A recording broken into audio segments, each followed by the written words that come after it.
அனைவருக்கும் நாடி கார்த்தின் வணக்கம். எல்லோரும் எப்படி இருக்கீங்க? நாங்கள் நல்லாயிருக்கோம். நீங்களும் நல்லா இருப்பீங்கிற நம்பிக்கையோடு நாம் இந்த வீடியோவில் SBC KSR Bangalore city railway ஸ்டேஷனுக்கு காலையில் 5:15 வந்தாச்சு. இங்கிருந்து நம்ம மைசூருக்கு போக போகிறோம். மைசூருக்கு எந்த ட்ரெயினில் போகணும் அப்படிங்கிற விவரத்தையும், மைசூரில் வேறு என்னெல்லாம் சுற்றி பார்க்க முடியும், எத்தனை நாள் அங்கே இருந்தோம் அப்படிங்கிற விவரத்தையும், உங்களுக்கு நாங்கள் எங்கெல்லாம் சாப்பிட்டோம், என்ன சாப்பிட்டோம், எப்படி இருந்தது டேஸ்ட்டு அப்படிங்கிற விவரத்தையும் நான் உங்களுக்கு ஷேர் பண்ணுறேன். இப்போ நம்ம ட்ரெயின் நம்பர் 16231 பிளாட்ஃபார்ம் நம்பர் 5ல் வருதுன்னு சொல்லி டிஸ்பிளேயில் பார்த்துட்டோம். அதனால் பிளாட்ஃபார்ம் நம்பர் 5ல் நம்ம வெயிட் பண்ணிகிட்ருக்கோம். ட்ரெயின் வர நேரம் ஆகிடுச்சி. இந்த ட்ரெயின் எத்தனை மணிக்கு வர வேண்டியது, எப்போ வந்தது அப்படிங்கிறதையும் நான் அந்த வீடியோவில் ஷேர் பண்ணுறேன். வாங்க வீடியோக்குள்ளார போகலாம். நம்ம போகக்கூடிய ட்ரெயின் வந்தாச்சு. இந்த ட்ரெயின் வேப் 7 கொண்டு ரன் ஆகுது. இது டே 2ல் பெங்களூர் சிட்டிக்கு வந்து சேர்ந்துருக்கு. எல்ஹெச்பி ரேக் கொண்டு இயக்கக்கூடிய இந்த ட்ரெயினில் இன்ஜினுக்கு அடுத்து ஒரு ஜென்ரேட்டர், 2 அன்ரிசர்வ்ட் கோச் இருக்கும். அதுக்கு தொடர்ந்து 11 ஸ்லீப்பர் கோச்சஸ், அடுத்து 5 தேர்ட் கிளாஸ் ஏசியும் 1 செகண்ட் கிளாஸ் ஏசியும் இருக்கும். ஃபைனலாக ஒரு ஜென்ரேட்டரோட இந்த ட்ரெயின் ரன் ஆகிட்டுருக்கு. இங்கிருந்து, அதாவது கேஎஸ்ஆர் பெங்களூர் சிட்டியிலிருந்து மைசூர் ஜங்ஷன் வரைக்கும் B3 கோச் வந்து சிசி கோச்சாக ரன் ஆகும். 2 மாநிலங்களையும் இணைக்கக்கூடிய, அதாவது தமிழ்நாட்டில் மயிலாடுதுறை ஜங்ஷன்லேருந்து கர்நாடகா மாவட்டம் கேஎஸ்ஆர் பெங்களூர் சிட்டி வழியாக மைசூர் ஜங்ஷனுக்கு போகக்கூடிய இந்த ட்ரெயினுடைய டோட்டல் ட்ராவல் டைமே 14 மணி நேரம் 5 நிமிஷம் தான். நாம் போகக்கூடிய இந்த மைசூர் எக்ஸ்பிரஸ் ட்ரெயின் மயிலாடுதுறை ஜங்ஷனில் டே 1 தினசரி மாலை 5:55க்கு எடுத்து குற்றாலம், ஆடுதுறை, கும்பகோணம், பாபநாசம், தஞ்சாவூர் ஜங்ஷன், பூதலூர், திருவெரும்பூர், திருச்சிராப்பள்ளி ஜங்ஷன், இங்கே ஒரு ரேக் ரிவர்ஸில் இருக்கும். Tiruchirappalli fort, Kulithalai, Karur junction, Pugalur, Erode junction, ரெண்டாவதாக இங்கே ஒரு ரேக் ரிவர்ஸில் இருக்குது. இது வரைக்கும் டே 1 ரன் ஆகிட்டு இருந்த ட்ரெயின் அடுத்து day 2 Salem junction, Dharmapuri, Hosur, Carmelaram, Bangalore east, Bangalore cantonment, KSR Bangalore city ஜங்ஷனுக்கு காலையில் 5:40க்கு வர வேண்டிய ட்ரெயின் 5:20க்கு, அதாவது 20 நிமிஷத்துக்கு முன்னாடியே பெங்களூர் சிட்டி ரயில்வே ஸ்டேஷன் உள்ளார நுழைய ஆரம்பிச்சிடுச்சு. இந்த ட்ரெயின் மயிலாடுதுறை ஜங்ஷன்லேருந்து பெங்களூர் சிட்டி வரைக்கும் 539 கிலோமீட்டரை கடந்து 21 நிறுத்தங்கள் மற்றும் 69 இன்டர்மீடியட் ஸ்டேஷனோட கடந்து வந்திருக்கு. இங்கிருந்து நம்ம மைசூர் ஜங்ஷனுக்கு போக போகிறோம். எந்த கோச்சில் நம்ம டிக்கெட் புக் பண்ணோம், டிக்கெட் ஃபேர் எவ்வளோ நேரத்தில் நம்ம ட்ராவல் பண்ணோம், இடையில் வேறு என்ன நிறுத்தங்கள்லாம் இருக்குது அப்படிங்கிறத நான் ஒவ்வொன்றா ஷேர் பண்ணுறேன். இங்கிருந்து மைசூர் ஜங்ஷன் வரைக்கும் நாங்கள் ஸ்லீப்பரில் டிக்கெட் புக் பண்ணியிருந்தோம். நம்மளோட இருக்கைக்கு நம்ம வந்தாச்சு. டே 1ல் இந்த ட்ரெயின் ரன் ஆனாலும் இப்போ டே 2க்கு அடுத்து வந்திருக்கு. இருந்தாலுமே கோச் வந்து ரொம்பவே நீட்டாக இருந்தது. அது மட்டும் இல்லை, கூட்டமும் கம்மியாக இருந்தது. ஆனால் கெங்கேரிக்கு அப்புறம் ரிசர்வேஷன் கோச்சில் அன்ரிசர்வ் டிக்கெட் எடுத்துகிட்டு நிறையா பேர் ட்ராவல் பண்ணதை பார்க்க முடிஞ்சுது. கரெக்டாக ட்ரெயின் காலையில் 5:45க்கெலாம் பெங்களூர் சிட்டியிலேருந்து கிளம்ப ஆரம்பிச்சிருச்சு. இதுக்கப்புறம் வரக்கூடிய முதல் ஸ்டேஷன் கெங்கேரி தான். பெங்களூர் சிட்டியிலேருந்து மைசூர் ஜங்ஷன் வரைக்கும் ஒரு ஆளுக்கு ஸ்லீப்பரில் 175 ரூபா. அடுத்து சேர் காரில், அதாவது B3 கோச்சை வந்து பெங்களூர் சிட்டியிலேருந்து மைசூர் ஜங்ஷன் வரைக்கும் சேர் காராக ரன் ஆகும்போது ஒரு ஆளுக்கு 315 ரூபா. அடுத்து தேர்ட் ஏசியில் 555 ரூபா. அடுத்து செகண்ட் ஏசியில் ஒரு ஆளுக்கு 760 ரூபா. நாங்கள் 3 பேர் போயிருந்தோம். டிக்கெட் ஃபேரோட IRCTC convenience fees, travel insurance, இது 3ம் சேர்ந்து எங்களுக்கு 544 ரூபா 5 பைசா வந்தது.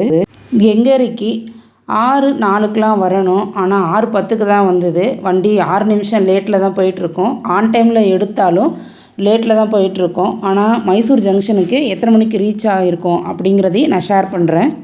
இதற்கிடையில் 3 இன்டர்மீடியட் ஸ்டேஷன் இருக்குது. அந்த சமயத்தில் முருடேஸ்வரர்லேருந்து எஸ்எம்டி பெங்களூருக்கு வரக்கூடிய எக்ஸ்பிரஸ், டெய்லி எக்ஸ்பிரஸ் ட்ரெயின் கிராசிங்கில் இருக்கணும். ஆனால் நாங்கள் போன சமயத்தில் இல்லை. தர்மசாலாவில் மஞ்சுநாத சுவாமியை வணங்கிட்டு குக்கி சுப்பிரமணிய ரோட்டில் இருக்கக்கூடிய முருகன் கோயிலுக்கும் போயிட்டு இந்த ட்ரெயினில் தான் இரவு 8:40க்கு ஏறி அடுத்த நாள் காலையில் 6 மணிக்கு பெங்களூர் சிட்டிக்கு நாங்கள் ரிட்டர்ன் ஆனோம். இதை பற்றிய முழு விவரமாக நான் தர்மசாலா டெம்பிள் விசிட் சொல்லி ப்ளேலிஸ்ட் க்ரியேட் பண்ணியிருக்கேன், போய் பாருங்கள். இதற்கான லிங்க்கை நான் டிஸ்கிரிப்ஷனில் கொடுக்குறேன்.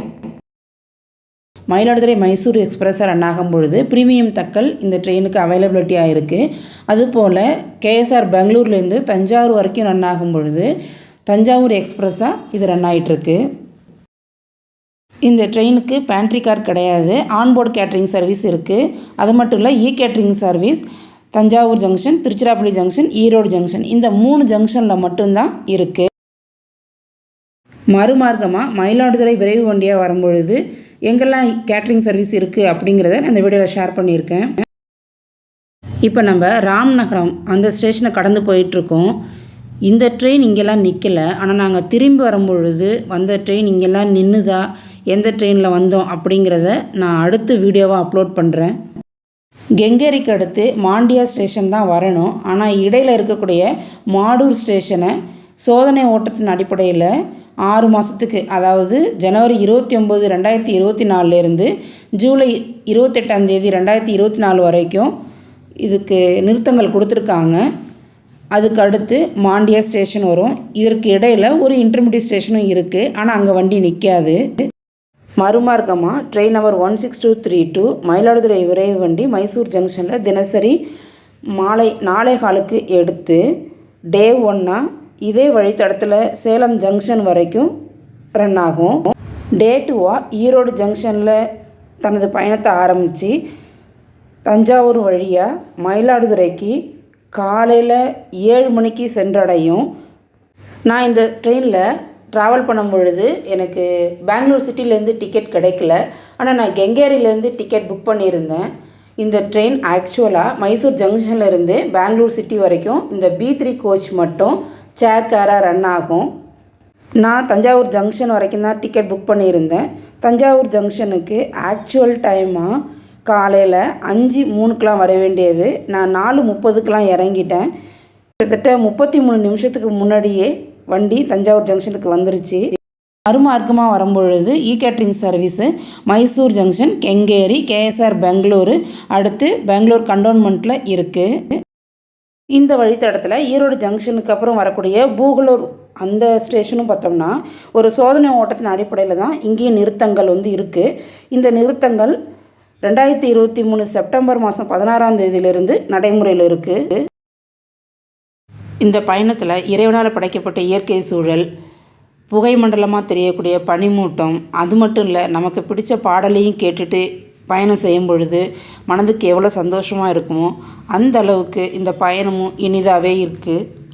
Train number 16231 Mayiladuthurai Mysore express train, 16232 Mayiladuthurai express train, 16233 Mayiladuthurai Tiruchirappalli express, 16234 Tiruchirappalli Mayiladuthurai express, 16235 Tuticorin Mysore express, 16236 Mysuru Tuticorin express ட்ரெயினோட ரேக் ஷேரிங் பண்ணுது.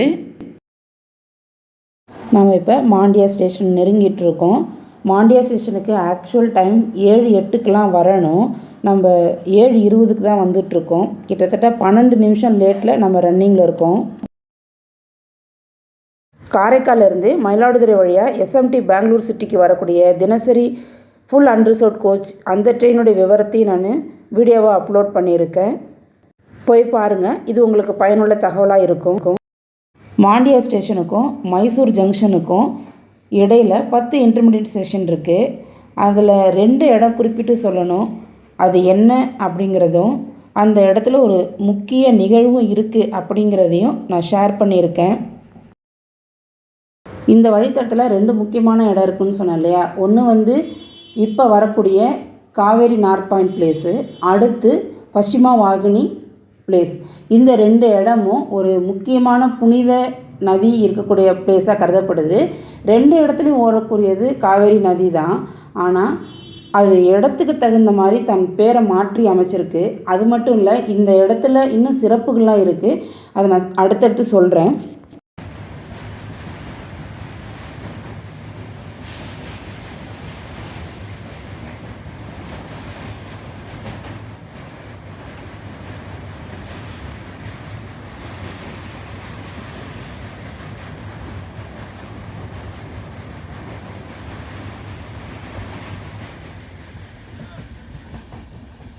கர்நாடகா மாவட்டத்தில் ஸ்ரீ ரங்கநாதன் குடிகொண்டுள்ள ஸ்ரீரங்கப்பட்டினத்தில் காவேரி ஆறு மேற்கு நோக்கி பாயும்பொழுது பశ్చిమ வாகினி அப்படின்ற பெயரில் இருக்குது.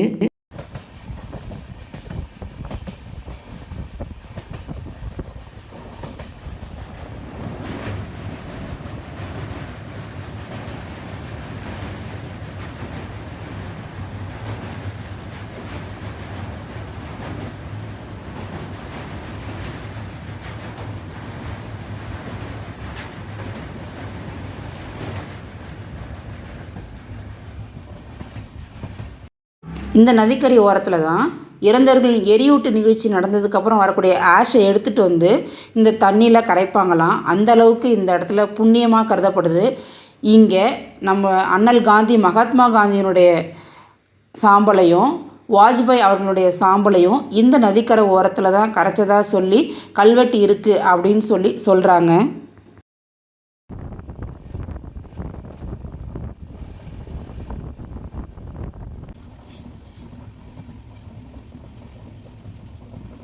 இப்போ கடைசியாக இருக்கக்கூடிய Mysore new goods terminal intermediate ஸ்டேஷனை கடந்து போயிட்டுருக்கோம். இதுக்கடுத்து மைசூர் ஜங்ஷனை நம்ம ரீச் ஆகிடுவோம். ஃபைனலாக நம்ம மைசூர் ஜங்ஷனுக்கு காலையில் 8:15 ரீச் ஆகிட்டோம். ஆக்சுவல் டைம் காலையில் 8 மணி. 15 நிமிஷம் லேட்டில் வந்தாலும் அந்த அளவுக்கு களைப்பு எதுவும் தெரியல. பயணம் நல்லா இனிதாகவே அமைஞ்சது. வீடியோ பார்க்குற உங்களில் யாராவது மைசூர் வந்திருந்தீங்கன்னா உங்களுடைய ட்ராவல் அனுபவத்தையும் நீங்கள் எந்த இடத்தெல்லாம் சுற்றி பார்த்தீங்க அப்படிங்கிறதையும் கமெண்ட் பாக்ஸில் ஷேர் பண்ணுங்கள். இது பார்க்குற மற்றவங்களுக்கும் பயனுள்ளதாக இருக்கும். நாங்கள் ஸ்டேஷனில் இருந்து மைசூரில் இருக்கக்கூடிய இடங்கள்லாம் சுற்றி பார்க்க கிளம்பிட்டோம். எதில் போனோம், எப்படி இருந்தது அந்த பயணம், முதல்ல எதை பார்த்தோம், ஒரு நாளில் நாங்கள் என்னென்னலாம் பார்த்தோம், இல்லை அடுத்த நாளும் பார்த்தோமா அப்படிங்கிற எல்லா விவரத்தோடு திரும்பி நாங்கள் பெங்களூர் சிட்டிக்கு எந்த ட்ரெயினில் வந்தோன்ற விவரத்தையும் நான் உங்களுக்கு ஷேர் பண்ணுறேன். இந்த வீடியோ உங்களுக்கு பயனுள்ள தகவலாக இருந்திருக்கும் நான் நம்புகிறேன். பிடிச்சிருந்ததுன்னா லைக் பண்ணி, இது வரைக்கும் நீங்கள் சப்ஸ்கிரைப் பண்ணாமல் இருந்தீங்கன்னா மறக்காமல் சப்ஸ்கிரைப் பண்ணிட்டு பக்கத்தில் இருக்கிற ஆல் பட்டனையும் அழுத்திடுங்க. அப்போ தான் அடுத்தது போடக்கூடிய வீடியோ உங்களுக்கு நோட்டிஃபிகேஷனாக வந்து சேரும். நம் சொந்தம் தொடர மீண்டும் ஒரு புதிய வீடியோவில் சந்திப்பது உங்கள் நாடி கார்த்தி. தேங்க்யூ ஃபார் வாட்சிங். நன்றி, வணக்கம்.